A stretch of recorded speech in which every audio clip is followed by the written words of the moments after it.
আসসালামু আলাইকুম। কেমন আছো সবাই?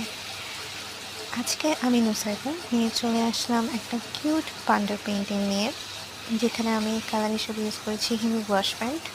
তবে হিমি ওয়াশ কালারটা আমি খুব ডাইলিউট করে একদম ওয়াটার কালার বা পোস্টার কালারের মতো ইউজ করেছি, যেটা তোমরা দেখতেই পাচ্ছ। তো প্রথমে আমি পেইন্টিংয়ে ব্ল্যাক কালারের কাজগুলো আগে করে নিলাম। কান, চোখ, হাত, পা এসবের কাজ করে নিলাম।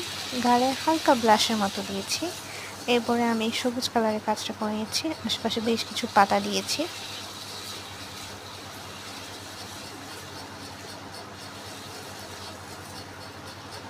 আচ্ছা, এখানে পেপার হিসেবে আমি ইউজ করেছি 150 GSM এর একটা খাতা।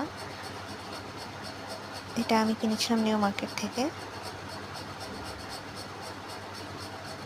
এরপরে লাস্টে যেটা ম্যাজিকের মতো কাজ করে থাকে আমার পেইন্টিংগুলোতে, সেটা হচ্ছে এই ব্ল্যাক পেন দিয়ে একটা বর্ডার দেওয়া। এটা দিলে পুরো আউটলুকটাই আমার কাছে মনে হয় যে বেশ চেঞ্জ হয়ে যায়, অনেক বেশি প্রমিনেন্ট লাগে, ভাইব্রেন্ট লাগে। তোমরাও এটা ট্রাই করতে পারো। এই তো, আজকের জন্য এতটুকুই। থ্যাংক ইউ সবাইকে।